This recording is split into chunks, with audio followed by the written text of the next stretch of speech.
Morning students, myself Anup Kumar, and it is my third video of this week but fourth video of this chapter 23 line graphs. So students, in previous class we have already discussed that how to read and how to draw the single line graph and double line graph. Okay students, now what will be the topic of today class? Today we will discuss about the linear graph, not line graph, linear graph. Okay, what will be the linear graph? At first we will discuss the concept of this and then we will solve some question based on it. Okay dear? So let's start the class. Okay, now here. So now let's start with introduction. What is linear graph at first? So when a line graph consists of a whole unbroken line, no unbroken line, it means it should be straight. Okay, and then it is termed as a linear graph. Okay, and we will use the same steps to draw and read the linear graph as line graph, but in this case when we will join all the points, then it will form a single unbroken line that we have to see. Okay dear, so let's solve some question based on it so that you can understand it very nicely. Okay dear, so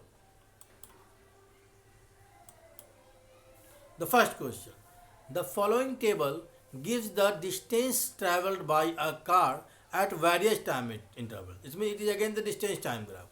We have to study the table and we have to draw a linear graph for the same. Okay. So you can see this table. It is the time from 6, it has started from 6 am to 7 am, 1 hour distance, again 8 am, then 9 am. And the distance covered at 6 am 40 kilometer, after 1 hour 80 kilometer, after 8 am 120 kilometer, and after 9 am 160. You can see the distance travel in each hour is same. 6 to 7 40 minus 80 minus 40 40 kilometer, 7 to 8 again plus 40, 8 to 9 again plus 40. Okay, now so now you can see here dear, step 1, at first we have to take the time on x-axis and distance on y-axis. Okay, step 2, take scale as 1 unit is equal to 20 kilometer on y axis. Okay dear, and step 3, we have to plot the value on the graph. Let's see, I have done already. You can see it is the time on x axis and distance on y axis.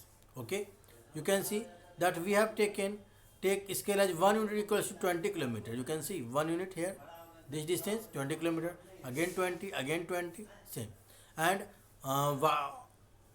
why we get 20 kilometer on y axis, and time is same, 6:0 to 6 am, 7 am, 9 am, 8 am, 9 am. Okay dear, so now you can see that after, now we have to plot the value. So it at 6 am the distance covered 40. You can see the straight line here.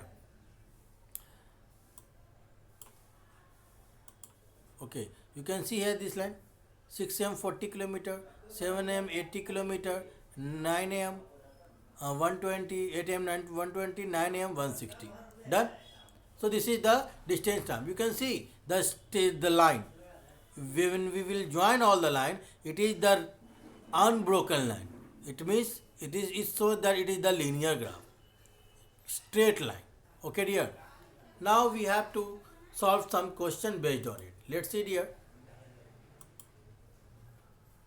this is the graph dear. Okay, now the first question is, how much distance did the car cover during the period from 7:30 am to 8 am?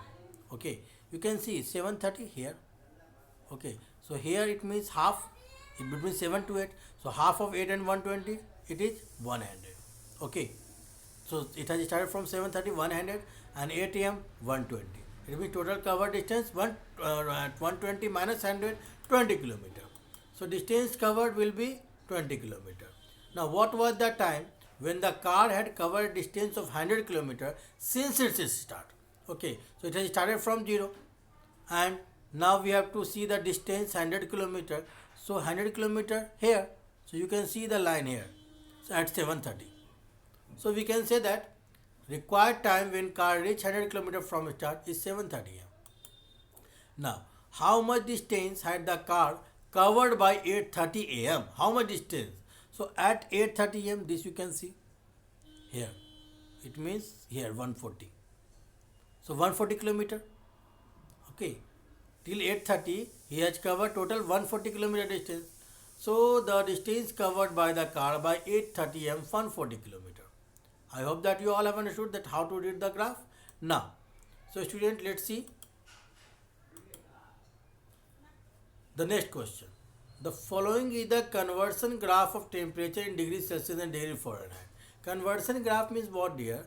That at what degree Celsius the Fahrenheit will be what? Okay.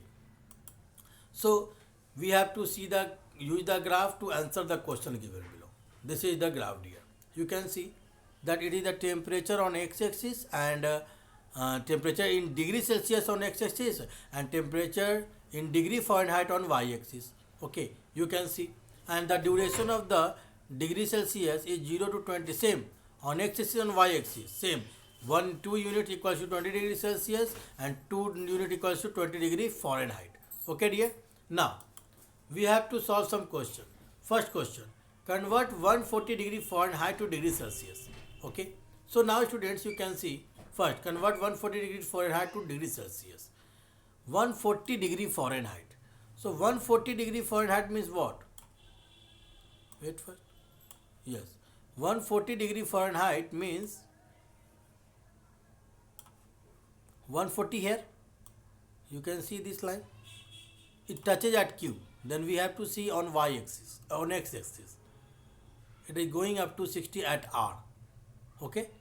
It means what? That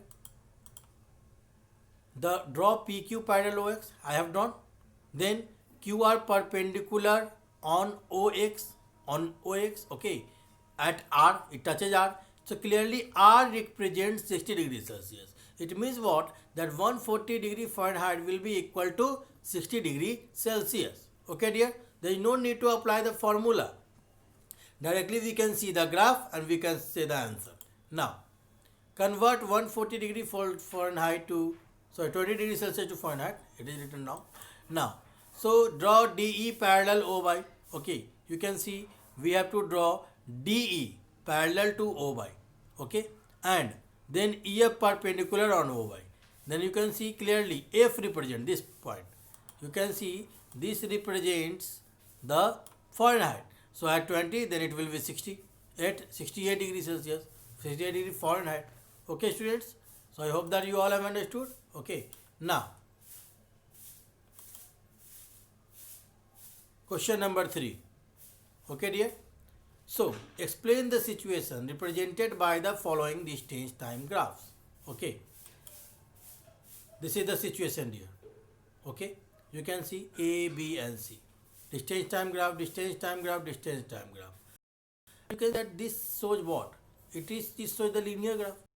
Continuous. The time is increasing, the distance is also increasing. So what the first figure shows? Graph shows that it moves with uniform speed. There will be no diversion. There will be no change in increasing or decreasing. It is going in at a uniform speed. Time is increasing, the distance is also increasing. Okay. B number. It moves with uniform speed. Yes. From here to there, it moves with uniform speed. Then comes to rest. You can see the horizontal line shows that the distance traveled is at rest. Okay.